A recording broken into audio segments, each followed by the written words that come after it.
part of the City San Diego and the Gloria Madrano podcast, and I'm live. I'm waiting for everyone to tune in.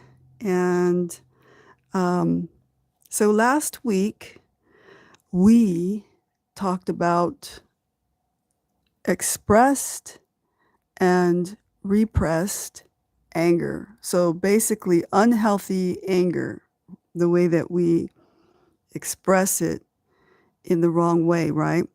So we went over um, different reasons why we what happens to us when we hold anger in, and also what happens when we express anger in a not so good way, right? So there are consequences that sometimes they will take a ripple effect, and we won't be able to control that. Um, but we all have the ability to have forgiveness, and we can all come to healing. Um, and I believe that healing is through Jesus Christ. So, as you know, I am a chaplain. I am this YouTube is for everyone. I welcome everyone to come in and sit with us here and listen to the lessons and gain some tools for life and things, right? And I uh, have a lot of things throughout life and have gained a lot of wisdom that I can bring to to the table here. And it's up to you if you want to take it or leave it. so, um, so if you know me and you've been here before, you know that I'm kind of sassy. So, like, um, I'm not your like typical Christian lady who comes on here and gets all flustered and offended when we have trolls who jump in here and have their say so. You can have your say so. I don't care. I am still going to be happy and saved and going to heaven and having a wonderful, whole, filled life. So I am inviting you to be on that journey as well. And trolling people just tells me that there's somebody who's really sad and really not well behind a screen, who really doesn't have the courage to talk to people face to face. So I'm from the older generation where we talk face to face. So yeah, in my upbringing, in my generation, we didn't gossip about people because I lived in a really rough neighborhood, and if you gossiped about somebody, you actually got beat up, like physically beat up. And so I learned, that that's not what we do. And we talk to each other, or we just don't say anything bad about people, right? Um, and it is in the heart posture that I come and I help people to be a good neighbor, to love one another, and to heal from past wounds, right? It could be from anything. So we all have things that we go through. We all have issues. I have issues too. Like, I have things that I go through that I have to deal with. Things that suddenly happen, car breaks down, or, somebody flips me off on the freeway. And, I feel that. Trust me, I feel that. And so today's lesson, we're going to talk about repressed emotions, right? So let me take a drink of my espresso because my good high school friend, when I moved into my new little place here, um, it was my birthday, and she got me a an espresso machine. So she didn't know she was getting me an espresso machine. She got me a gift card. And with that gift card, I got an espresso machine. And so she's really happy about that. So I make some really good espresso. If you don't know, like all I did was use Dunkin' Donut iced coffee. And this is the effect of Dunkin' Donuts iced coffee in your espresso machine. Look at how good that crema is. That is like, and it's taste so good. So if you want to know, like I like to experiment. I like to like, I don't follow the rules. So if you know, if you gotta know me, I don't follow the rules. I have this tendency to go, I wonder what this is like. I wonder what this will happen if I do this. I wonder. And that wondering has got me on the side of like cliffs when I was a kid. 5 different times I was rescued by the fire department. And I don't know how many times I crashed on my dirt bike, going, I wonder what will happen if I do this. So that is me. Some people might say that I'm impulsive. You could say whatever you want. But I have managed to live this long. I am now 60 years old. So let me take another drink. Again, this is just espresso with I just put cinnamon in it, and I just drink it black, no sugar, no nothing. So today we're talking about repressed emotions. Last week we talked about repressed and expressed anger. And so you can go back and listen to some of those lessons. But before I start, I want to pray. So Father, I just thank you for your Holy Spirit. I thank you that we have a way, that you are the way, that we can find healing and hope through you. And Father, through these lessons, I just pray, God, that we find community, that we find that we all have similar things that we go through as humans. Just being human, doesn't matter what religion we are, just as humanity in itself, that we have different issues and hangups and ways that we have been taught to express our emotions or not. And so we're going to look at that today, Lord. And I want to invite you to be with us. We need you here with us. In the name of Jesus, amen. So in Romans 12, verse 15, it says, rejoice with those who rejoice and mourn with those who mourn. That's basically just about being a good neighbor, right? To this, like, loving one another, right? And so, I mean, our world doesn't need more hate or opinions. It needs more humility. It needs more coming back to, understanding that we are all just human beings trying to survive this entire world, this globe that we live on, that we're stuck to because of gravity, right? You ever tried to jump up and try to defeat gravity? I remember being a kid, and the first time I learned about gravity, I was like, what in the world is gravity? And it just blew my mind that, I was actually sticking to this big round circle looking thing that is floating around in the universe.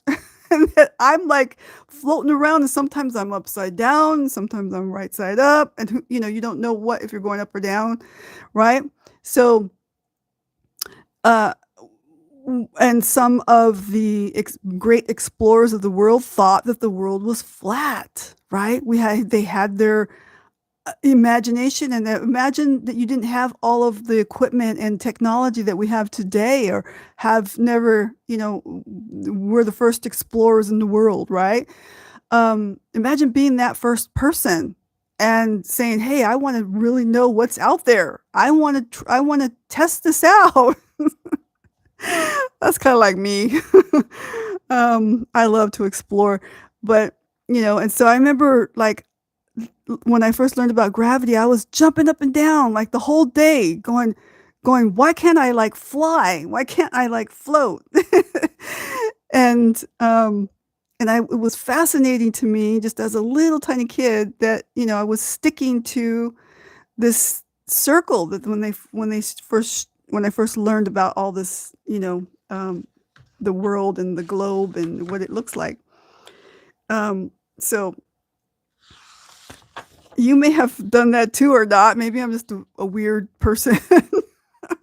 But um, we are all kind of in the same boat in that we are all just human. Okay.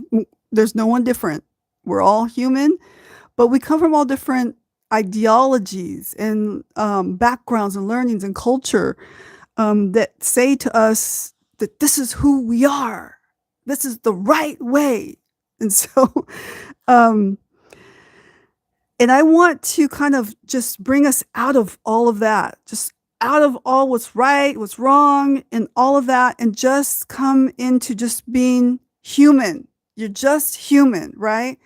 And that we all have things that we feel, right? Some of us, like, I was remembering when I was in school.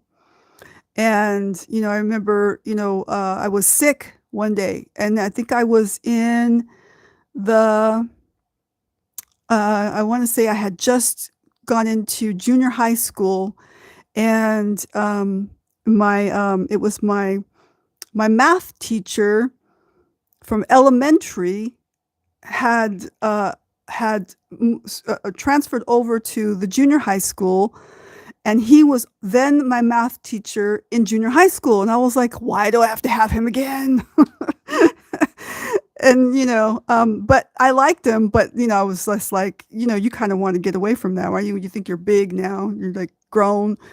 Well, here I am, and I'm in junior high school, and it turns out that I probably had the flu or something, and I got sent to school, and I was really not feeling good at all. And so I'm sitting there, and all of a sudden I start feeling like I'm gonna faint, and I'm like getting oozy and like, oh no.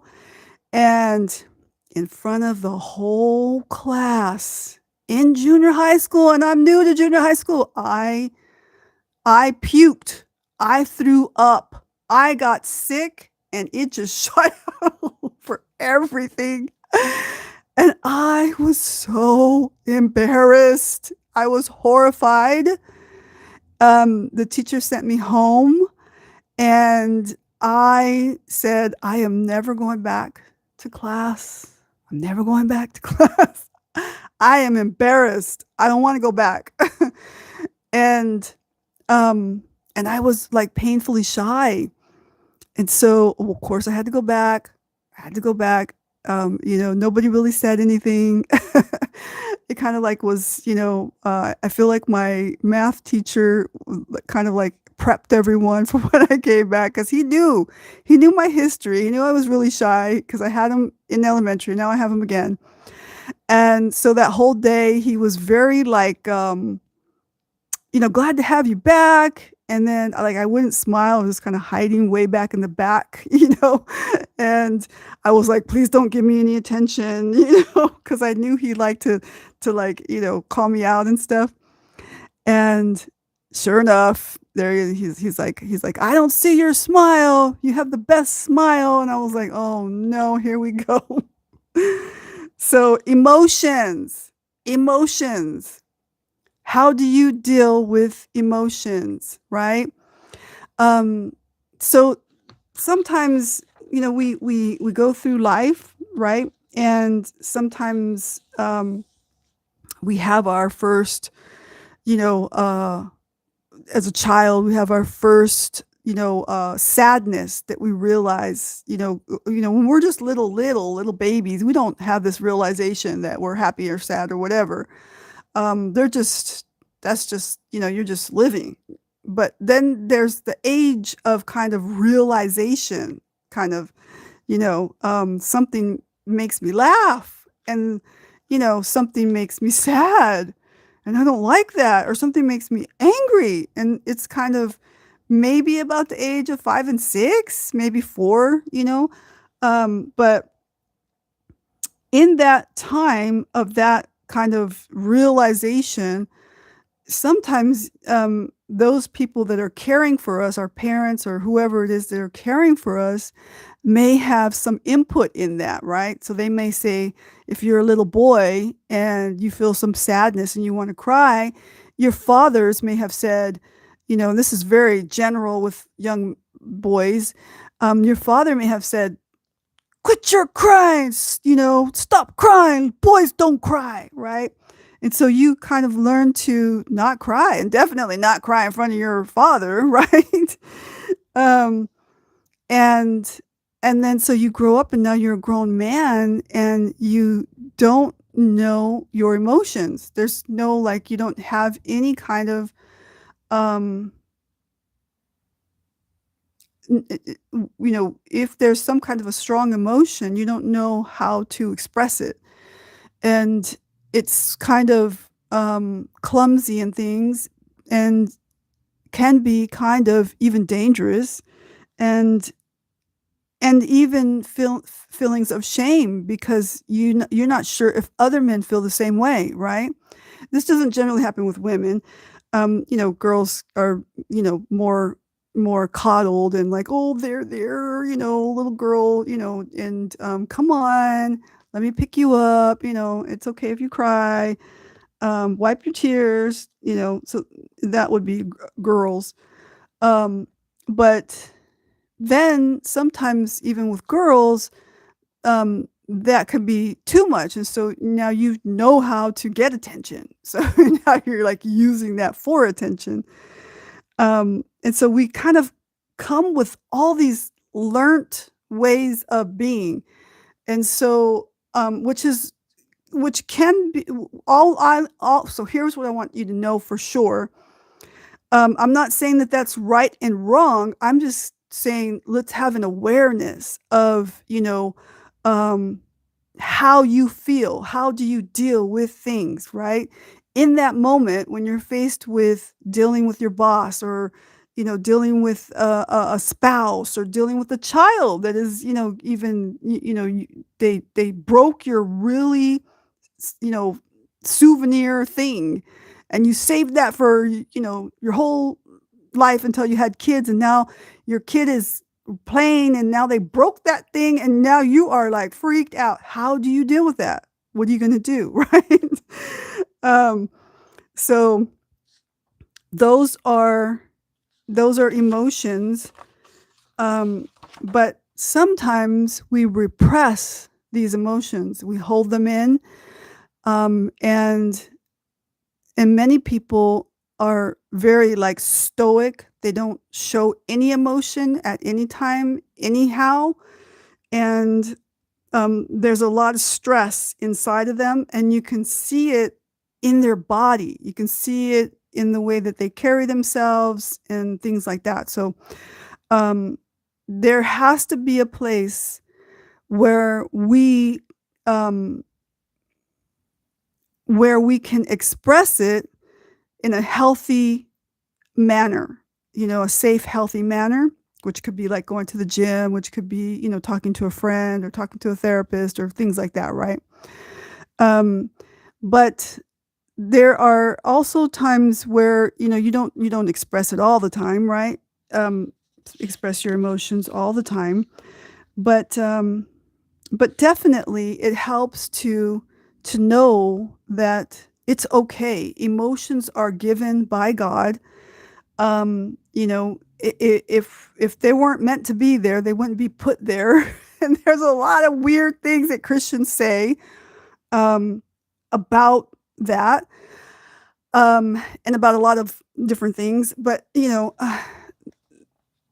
our humanity and the things that we're given, such as emotions, such as the way that we interact with other humans, that we are people that need to be in community with one another.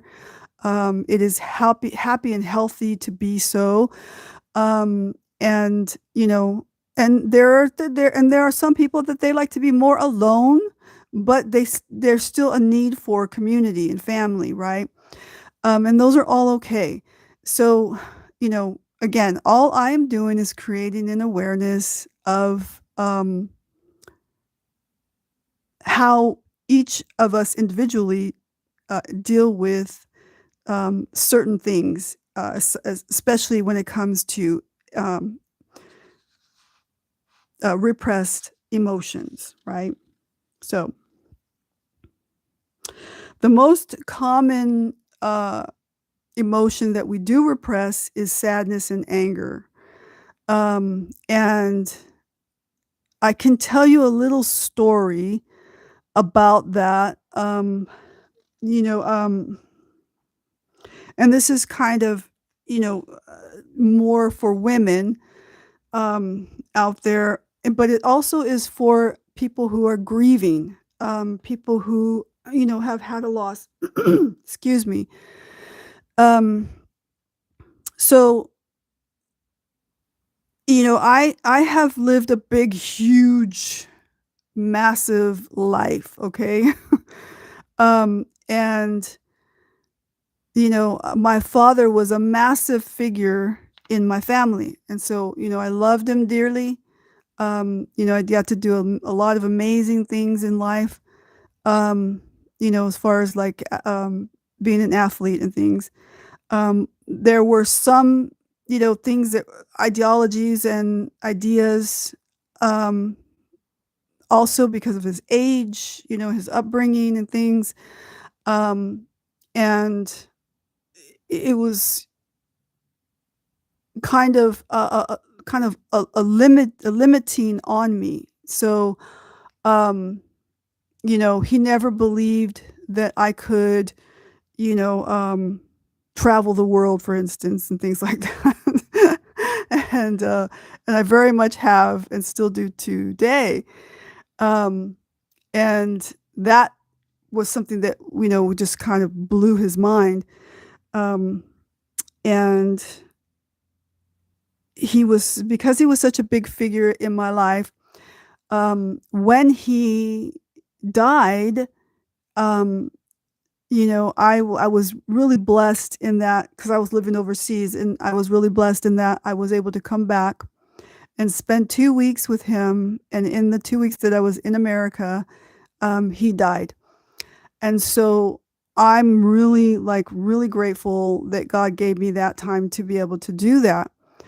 But in that time, I'm the oldest, and, um, I was kind of the person who was making decisions and things, and, um, I did not, in that whole 2 weeks or time, ever have not even an inch or second or anything to grieve.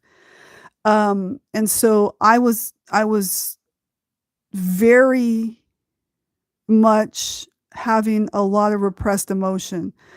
And so I went through that whole process without any grieving or anything, and, it was I was kinda worried about myself. I was like, "What is happening to me right now?" I was really concerned, like, "What is happening to me? Does anybody else go through that, right, in the grieving process?" And so it was one woman, she walked up to me. I was at a major, conference that I had to go to, with lots and lots of people. Lots of people knew me, and then lots of people knew that my dad had died because they had announced it in this conference thing, and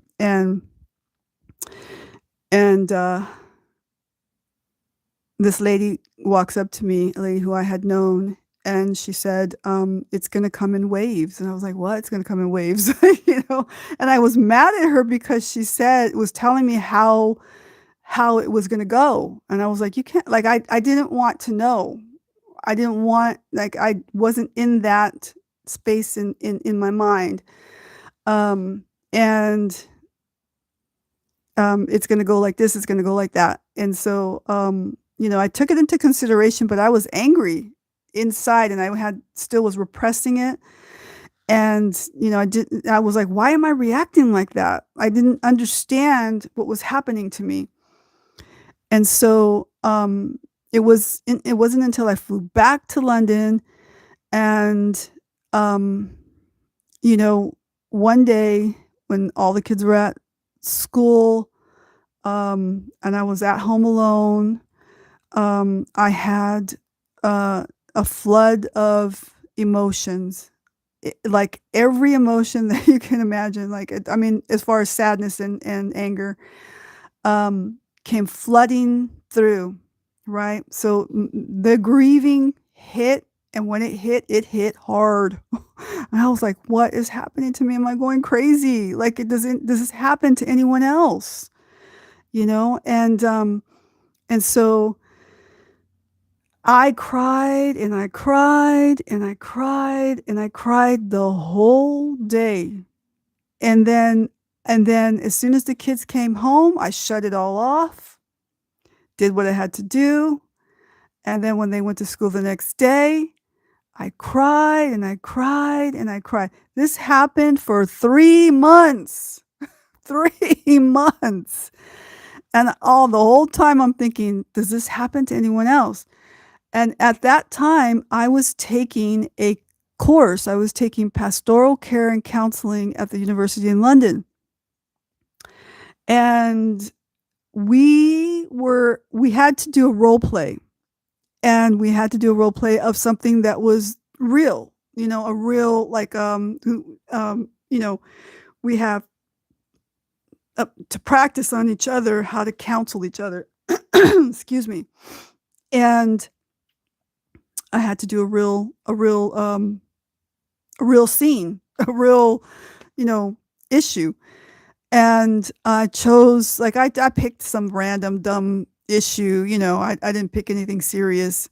But um, in that thing, I don't even remember what I picked, but I was with the lady, and, I remember counseling the lady first, and, she, she was being triggered left and right, and she was getting angry at me, and, you know, um, and things. And I was like, what, because we needed to know what happens in a counseling session, how our questions can trigger, really strong emotions, and how, when that strong emotion comes to surface, how do we deal with that? And so, so I was, we were kind of like, it was very difficult. Then it came her turn, and, she was, almost like if she was mad at me still and retaliating. So I felt like she was like attacking me. And, um, and I felt too vulnerable, and I felt so weak in this session of practicing to counsel each other, what it feels like to be, in a counseling session. And again, this is just at university, and it's just a role play. And I felt so vulnerable, so weak. And I had never, because I've always had to be strong. I've always had to be, since I was little, I'm the oldest. I had to take care of my siblings. I had to take care of my parents because they were always drinking. And whatever the equipment that we had, the motorcycles and boats and things, and make sure that, they were, locked down and things, so that, somebody wasn't going to come and steal it because it didn't get locked out properly. Then that would trigger my dad to get mad, and then it would, the thing goes on and on and on. That's a lot of responsibility for a young girl, okay? um, so I realized at that point that I had shut down. I had the ability to shut down my emotions and repress them. And it was in that session, and then when my dad died, that I felt too weak. I felt too weak. And I remember I held it in, but I excused myself and went to the bathroom. And I could not stop crying in the bathroom stall. Like I cried and cried and cried quietly, cried and cried and cried. Um, I was in there so long that one of our instructors came by. She knocked on the door. Are you okay? I'm like, yeah, oh yeah, I'm okay. Just not feeling good. So I came out, wiped my face, and it obviously they could tell that I was crying, but I wouldn't open up more. I wouldn't open up further because I felt too weak. I felt too vulnerable, it was too much for me. And so I just kind of sat almost like not there in class and went back home, um, you know, shut all down my emotions again, you know, and when the kids went to school, and I was home alone, I cried and I cried and I cried until finally I was just done. I was just done, just done. I was it just went away, and I was like, went downstairs. Lived in the upstairs, downstairs. Went downstairs, drank some water, and was like, okay, I'm done. I am so done. and um, and the rest is history, and that's what you see today. That's what you see today. And I started to rearrange my life. I started to rearrange my life um, to heal and to live, to truly live. And I started to, really check myself. I started to, really really enjoy England. And I just like what I had, had a dog, and I would just go by myself. Just went by myself, for a walk with the dog, and I was thoroughly enjoying it. I was really, really like really loving it. And then I started meeting up with other people who were walking their dogs, started making friends, and started having chats about the community and how could we better the community and how could we do this and how could we do that. You know, um, and it was just wonderful for a little, short couple of years that I had the dog. And I was like, why didn't I get this dog sooner? Like, because it really built it made it easy to have a friend. It made it easy to have a community that does something that isn't like you're not like going to a Bible study where, oh my God, you have to like answer a question. They're gonna play a game, and like, oh my gosh, what are they gonna make us do? Um, you're just out in nature and you're just going for a walk and minding your business, and other people with their dogs come alongside of you and they say, hey, hi, oh, what kind of dog do you have? And then you start this wonderful conversation. And it's so easy to do, right? So we're just two humans, or, a group of humans with dogs. I'm not the church lady. I'm not the person who's teaching the Bible study. I'm not anything. I'm just a lady walking a dog with a lot of, knowledge about, God and the world and some wisdom because I'm not young. That's it. So sometimes we need to come to the world like that, just like that, stop coming to the world with your title, right?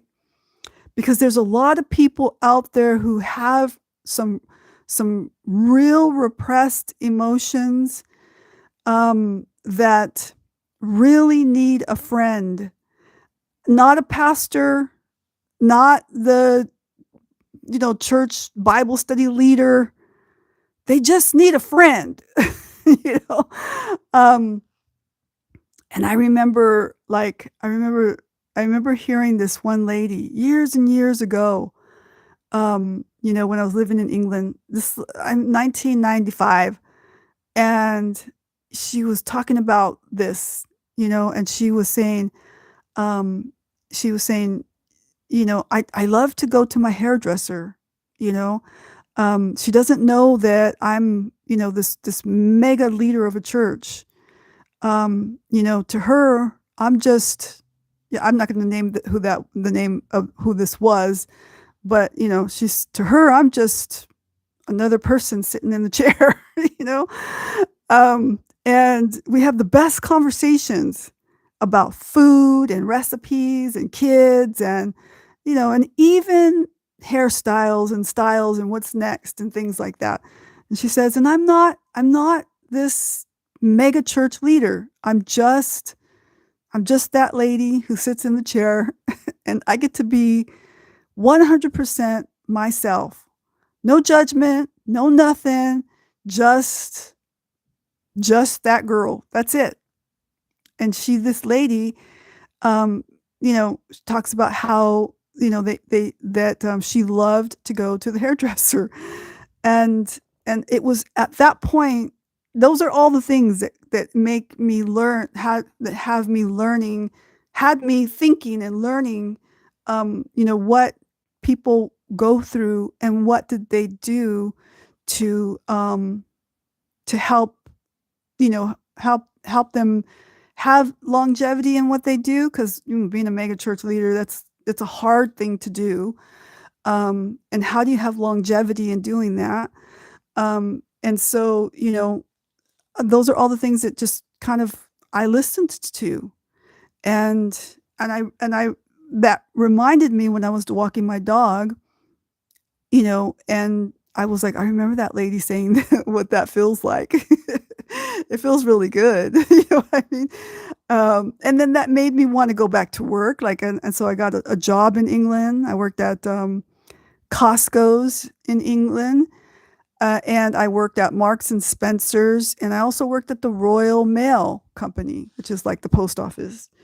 And so, you know, and I met some friends, and I had like I always talk about this young girl that I met.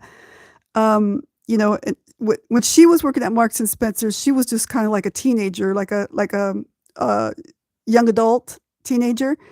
Like in her, I think she was probably 18 at the time. I was like maybe 40. I'm 60 now, so you know how long ago that was. Um, and we had to we had our schedule, and I didn't realize all this at the time, but at at the new job, here were the two of us were, working side by side and stuff. And we kind of made friends because we had to take the same bus home.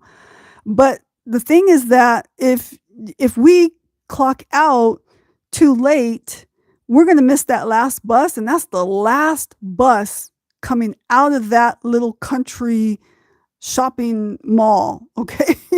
And there is no way to walk home. You're walking through the country, down some dark streets, and it's a long walk home. So there is a cab. You can take the cab, but like, who has the money to take the cab? We didn't have Uber at the time. And so uh, we would, like, here I am, and I'm this church leader. I am the church leader, and I am like,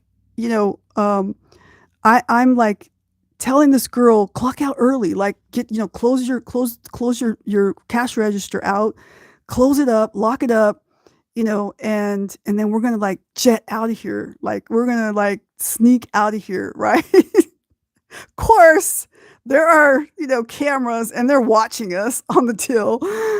And so, like, we clocked out, we closed down our till, like our cash registers early, locked everything up. And so we got out of there, because then we'd have to go up the stairs to where the locker rooms are. Then we had to get our bags and stuff and then come down the stairs And that is a long chore to do, and then try to run for the bus. That's virtually impossible. So, like, so we started clocking out early. um, and they didn't fire us. It was for the Christmas season, and the season ended. Um, and so, like, but we crack up, and she still follows me on Facebook. And I'm like, this pastor lady was teaching you how to like ditch the clock. And like, I was not teaching, like, if you think about it, I was not teaching something good. So like, and on the way home, everybody on the bus was in the same boat. In the same boat. Here I am, I'm this church leader. Nobody knows I'm the church leader. They don't care who you are. They don't care. And everybody's in the same boat. And we're all just, people, who work at the shopping center during the Christmas season. And, um, people are talking about what they're going to make for dinner, and I'm not talking about anything religious. But finally we come to a place where the girl, she starts to say, I'm dating this boy, and I'm not in a really good relationship. And so I was able to talk with her, counsel with her, and then pray with her. And she still follows me on Facebook to this day, and I still, pray for her, and she lives a wonderful life and things. You know, we know our her life has changed, my life has changed. But that happened just in me sitting on some bus, okay? Um, After, having gone through repressed emotions, and then releasing those emotions, and then just allowing people to come into my life. Because when you have repressed emotions like that, you really cannot be someone's friend. Okay. You can have, essence of friends. You can be, with people, but you're really not like fully someone's friend, because you're trying to be, um, you're guarded. You're too guarded, and I don't know, like, I remember being around someone who was so guarded, and, I couldn't even, everything, if I had even said, shared any kind of humanity with them, they would totally judge me. Like, and it wasn't safe. It was a pastor's wife, and it wasn't safe. It just wasn't. It was very judgmental, and it was a hierarchy kind of, I'm up here, you're down there kind of thing. And there was no humanity in it, and so I want you to understand that it doesn't matter whether we're church leaders, whether we're Bible study leaders, whether what in the world we do, or we're like big business time people, or the CEO of a company, or, whatever we are. We all are just human, period. We're just human. May have a family, might have a dog. That dog, you still have to clean up after that dog's poop. And when you got kids, they're still going to be jumping around your house and possibly break your fancy furniture that you might have. We all have it. Okay. We all are in it together. um, and, and with that, we all have issues. And some of those issues are repressed emotions. But having that awareness, having that, that knowing that I'm not the only one. Okay. And when I grieve and I have repressed that, um, there are other people who have grieved and repressed it, and then suddenly it just comes out. When it comes out, it comes out. Like, it cannot, you cannot control it. And I mean, you have some elements of controlling it, but like, it is just like, you feel so weak and so vulnerable. And, and if you have people who are not safe around you, people who are not being honest, all of that, there's an awareness of all of that. And when you're done, you also are done with a lot of things. Like you're done with the way that you have lived. You're done with, being around people that just, they really truly don't love you. Or you can see that, people, that they didn't care that you were, going through that, they really didn't care. And then you can see who did care, who was there, and you can see all these things are highly, you're highly aware of. And you can start to rearrange your life. You can start to live and truly live good, for some, for me, that was, I had finished school, and then, I moved back to America. And, I said, what can I do? How can I reinvent myself? What can I do? I started taking more other classes. I went to Life Coach Institute. And I went to, finished there. Took some other little short classes here and there. Started to get interested in chaplaincy. And I was like, when I started to go into the adventure of chaplaincy, I was like, this is totally me. I found my people. Like, I seriously found my people. Like, this is my thing. Um, and and then, there's just so many things that come your way in all of that. I hope that story helped a little bit, and helping you to be aware that, we're just all just human, and sometimes we have issues. But we need to forgive one another. We need to love one another, and also, realize that some people you don't want to be around. You just don't want. You're just done. You're just done, and you just want to move on, and you want to, truly, truly live. You want to be alive, and you want to feel everything.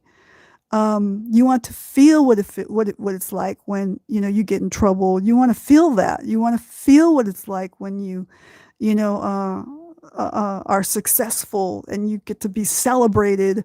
You want to really feel that. You want to feel what it's like, to be proud of a child who has overcome some really big difficulties, right? Or they become successful, and you get to celebrate that with them.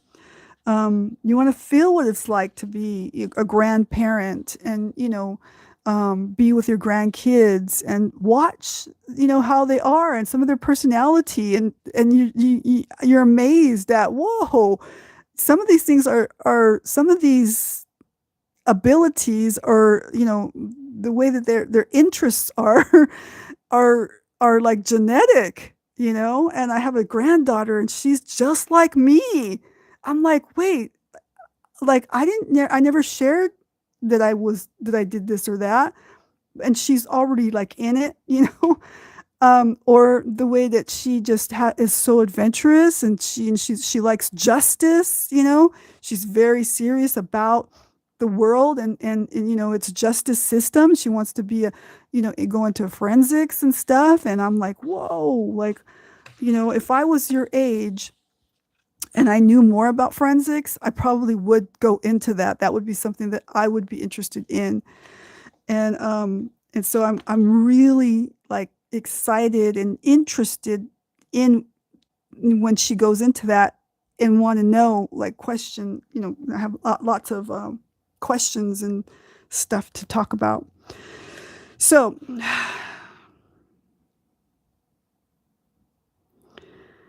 some here's some examples. Here's some samples of how do we, if we have some repressed emotion, And that's something that we're dealing with. And, we're suddenly coming to a realization that, I really want to live and I want to feel everything, you know. My humanity wants to know, and um, how do you start to heal? With anything that we start to come to a starting point to heal, it has to come with confession. Like I just confessed to you, like, I was suppressing some things, and then I suddenly had a flood of um, emotion, and then I had felt very vulnerable, very weak, like, fragile, embarrassed of my emotions, really embarrassed of them, Um, and so everything starts with confession, saying, I need help. Like, I want to, this is, I want to have a starting point, right?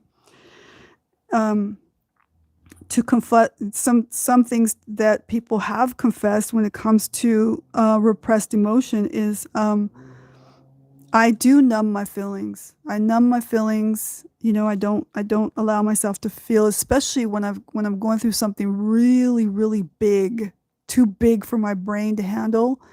That's my safety mechanism, is numb my feelings. I criticize and shame. I'm not saying that this is exactly what I do. I'm saying that this is an example of what people have said. I criticize and shame others who are comfortable expressing their emotions. You ever had that? Like, some people shaming you because you have some emotions, right? Like that one pastor's wife, that when I was going through the biggest thing in my life, she was so critical of me, right? Just so, like, mean. Um, I criticize myself for feeling strong emotions. Like, I resent those who criticized and shamed me. That might be me. I isolate. I do not allow myself to have fun. Um, I don't allow others around me to have fun. And then ask yourself, what are the false benefits that you get out of that? That if you numb your feelings, what are you saying to yourself, that if you numb your feelings, what good is going to come out of that? Because sometimes we talk ourselves into the way that we do things, and there's a false benefit in it. Um,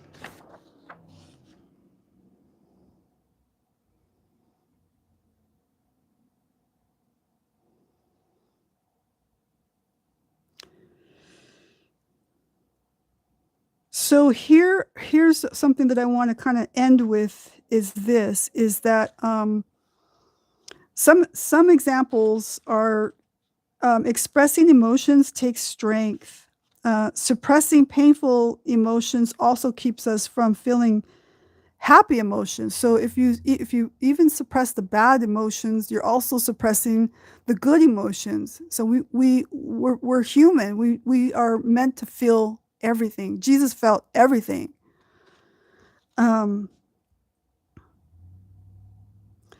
no emotional pain is unbearable, and we may experience some discomfort in order to grow and eventually feel joy. So, like, remember when I was saying that I felt like it was too big. I felt like I was gonna break if I, told, like, opened up in my in my at school when I was, crying in the bathroom. I thought, I felt like I was too weak and too vulnerable, but that was a lie. The lie is that, I was already going through it. I was already feeling those emotions. They were coming no matter what I was trying to do. They were going to come anyway. Um, and I didn't break. I didn't break. In fact, I'm here today, here, well, clear thinking, happy. I mean, I have ups and downs and things, but, nothing like that. um, you know, um, you think you're going to break, but in fact, you're not. You're healing. And when you're done, you also, it also brings joy and laughter, and you know that you have the ability to go through something huge, um and where you thought you were going to break apart, you didn't. Okay, we never really break. We are so resilient as human beings. um and then you find your people. You really do, you find your people, because you're now open to that. You are now searching for that.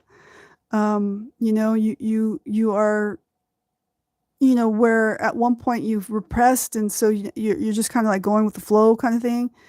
I guess this is what everyone does, and you're not really even liking your life sometimes. But then you go through that big, huge thing, or something sudden happens where you're thrown into it and you have no choice, and you're like, okay, now I'm done, and I can sort out my life. I can choose who I want to be around. I can choose, who I really admire and like. I want to glean from them. Um, you can live happily. So that's what I'm talking about. There also needs to be a forgiveness. And so, with everything that I teach, we know, we know that we need to have forgiveness. Um, and forgiveness is kind of the end result of kind of going through some of this really strong emotional stuff, right? It finally come to the place where you can say, I really truly forgive um, whoever you may forgive. I forgive them for criticizing about me. I forgive them for, saying, shut up, you're a boy, um, don't cry, that kind of thing. I forgive those people, right? Because we all have God-given emotions. And so with that comes repentance after confession and forgiving. Um, we can now have a realization or awareness, and we can pinpoint that, and we can turn from believing that. So repentance is just a turning away, a choosing a different path, you know, and we can choose God, who is the creator of our emotions, who created us human beings. And, I don't know about you, but if he's the creator of mankind, then I can entrust him, with my life, and believe his word. So, and in repentance and healing comes the ability to rejoice with those who rejoice and weep with those who weep. Express the appropriate emotions for the circumstances. Compliment myself and others for feeling emotions appropriately. And little by little, appropriately express my emotions to God and others. That's where we want to be, right? All right, so I'm going to close for now. And I'm just going to pray. Father, I just pray for all those who are listening. I pray that, we can find some kind of, reason or awareness to want to heal, and that we can give it all to you, that you're the safe place. God is our safe place, guys. And so I pray, Lord, just for peace upon your people. In the name of Jesus, amen. All right, guys, I will let you guys go for now. Next week, we are talking about the importance of sexuality. Let me say that again. We are talking about the importance of sexuality. So we're going to go there. We're going to talk about that. All right. So I will see you next week. I love you guys. You always know where I am. You can find me on my social media platforms and, see what I'm up to and go check out some of the other videos that I've done. And if you have not subscribed, go subscribe. And so that you can get the notifications and, you can come around and be a part of the community here of people who want to be better and want to heal. Okay. And I'll be giving you the tools for that. All right. Love you guys. Bye. Peace out.